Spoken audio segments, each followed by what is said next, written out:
വിശുദ്ധ മത്തായി സ്ലീഹ. വിശുദ്ധ മത്തായിയെ വിശുദ്ധ മാർക്കോസ് വിളിക്കുന്നത് അൽഫയുടെ മകനായ ലേവി എന്നാണ്. ഗലീലയിലാണ് അദ്ദേഹം ജനിച്ചത്. റോമാക്കാർക്കു വേണ്ടി ചുങ്കം പിരിക്കലായിരുന്നു തൊഴിൽ.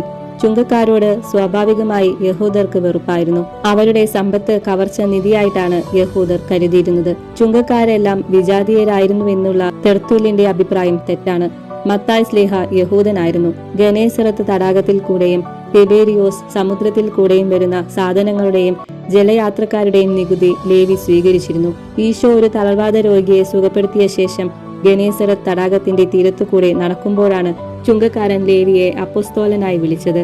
ലേവി ധനികനും വിവേകിയുമായിരുന്നു. സമ്പത്തിനു പകരം ദാരിദ്ര്യത്തെ വേൾക്കണമോ എന്ന ചോദ്യം അദ്ദേഹത്തിന്റെ ഹൃദയത്തിൽ പൊന്തി വന്നിട്ടുണ്ടായിരിക്കണം. ബാഹ്യമായി വിളിച്ചവൻ ആന്തരികമായ കൃപാവരം കൊണ്ട് മനസ്സിനെ ഇളക്കി. പ്രഥമാഹ്വാനത്തിൽ തന്നെ ലേവി മനസ്സു തിരിഞ്ഞു.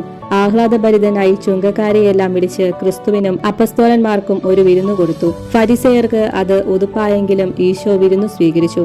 തോണിയും വലയും ഉപേക്ഷിച്ച് അപ്പസ്തോലന്മാരായി തീർന്നവർ പിന്നീടും മീൻ പിടിക്കാൻ പോയിട്ടുണ്ട്. എന്നാൽ ലേവി പിന്നീട് ചുങ്കം പിരിക്കാൻ പോയിട്ടില്ല.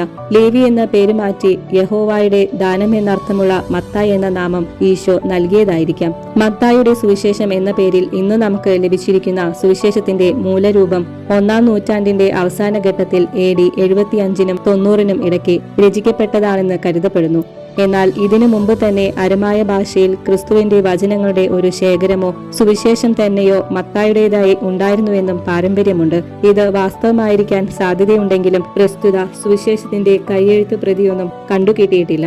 വരാനിരിക്കുന്നവൻ അങ്ങു തന്നെയോ അതോ വേറൊരാളെ കാത്തിരിക്കണമോ എന്ന സ്നാപക യോഹന്നാന്റെ ചോദ്യത്തിനുള്ള ഉത്തരം പോലെ തോന്നും മത്തായിയുടെ സുവിശേഷം. ചിറകുള്ള ഒരു മനുഷ്യൻ, ചിറകുള്ള ഒരു സിംഹം, ഒരു കാള, ഒരു കഴുകൻ എന്നിങ്ങനെ 4 ജീവികൾ ചേർന്ന് ദൈവത്തിന്റെ സിംഹാസനം സംവഹിക്കുന്നതായുള്ള ഒരു ദർശനം എസെക്കിയേൽ പ്രവാചകൻ വിവരിച്ചിട്ടുണ്ട്. അവ 4 സുവിശേഷകരുടെ പ്രതീകങ്ങളായി കരുതപ്പെടുന്നു.